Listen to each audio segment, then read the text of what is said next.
A generation perished in Aberfan. In a few minutes, nearly 200 children, happy because they would begin a holiday that afternoon, were engulfed. And for them there was no holiday, no half-term. It was to be their final term. On the site of the landslide, the task of rescue operated with speed. It looked impossible, it looked hopeless. But these men are miners. Their children were buried in that mud. Mud almost filled the classrooms.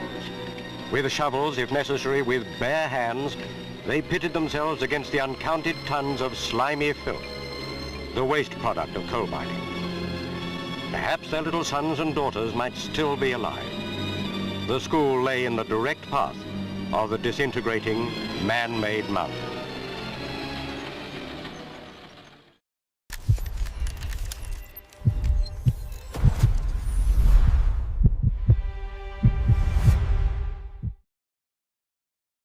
Tragedy and death on a large scale is part of the history of the South Wales coalfields, but no pit disaster invoked as much grief as the dreadful accident, part natural, part man-made, which buried a school and its pupils in a matter of minutes.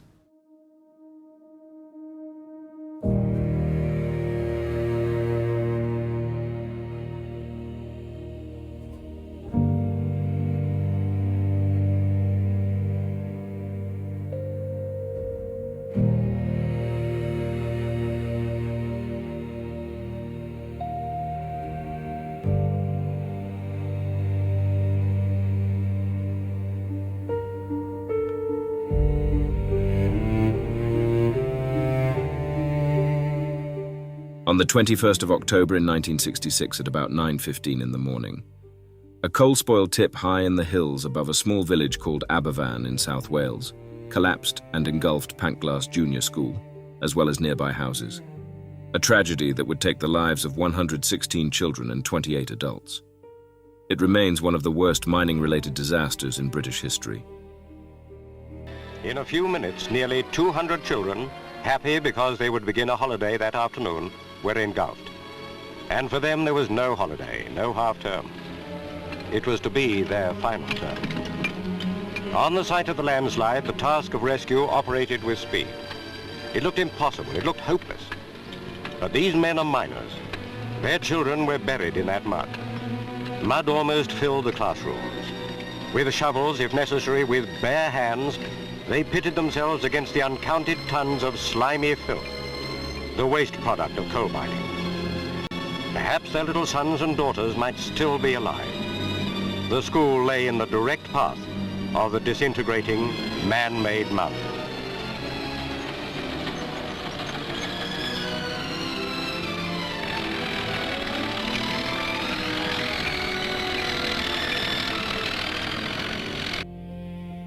During the first 3 weeks of October 1966, there were 6.5 inches of rainfall, nearly half of which was in the third week. During the night of 20th to 21st of October, the peak of tip 7, the tip that collapsed, subsided by 9 to 10 feet. The movement was discovered at 7:30 a.m. by the first members of the morning shift manning the heaps. One of the workers walked to the colliery to report the slip. He returned with the supervisor, and it was decided that no further work would be done that day, but that a new tipping position would be decided on the following week. This turned out to be a huge mistake.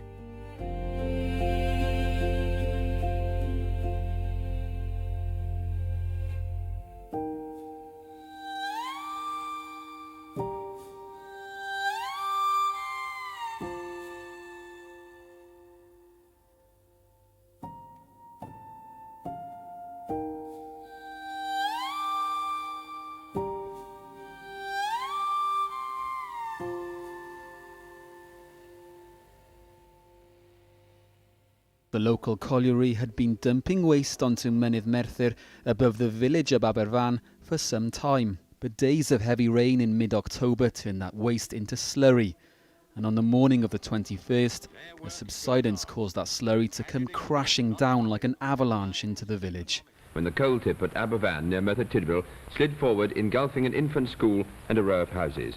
Bearing the brunt of the damage was Pantglas Junior School. Sitting next to the window as a child when disaster struck was David Davis. It was my body was brought out and initially placed with those that had died and been covered in a blanket, until someone said that they thought they saw my foot move. So I was re-examined, and evidently a sign of life still there. 116 children died, along with 28 adults. Had the slurry hit hours later, the school would have been empty. It was the last day of term. One of the first on the scene was policewoman Yvonne Price, who suffered with PTSD due to the tragedy. When we were passing the dead children through, one man just looked down and he just turned and looked at me and he said, "That was my child." Oh. It was one of the worst things, and he just carried on working.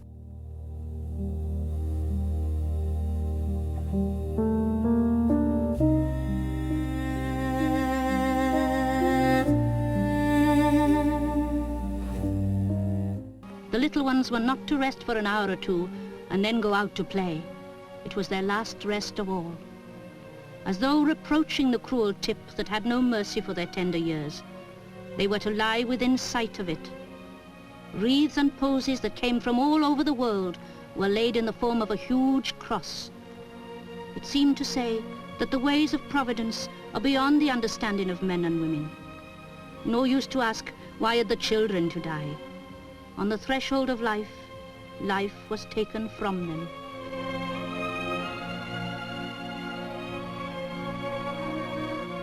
It was said that 10,000 mourners were massed at the graveside. In that long line of small coffins lay a generation of Aberfan.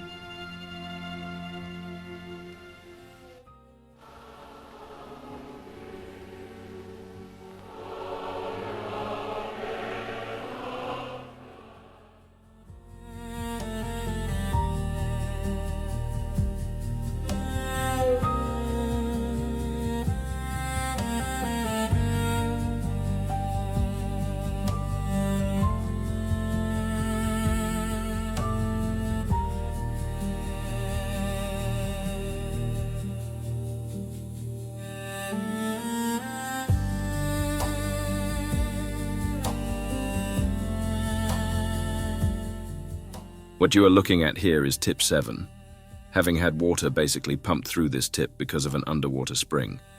The tip collapsed on that dreadful morning, first taking out a couple of farm buildings, instantly killing everyone living there, before crashing into the school and houses.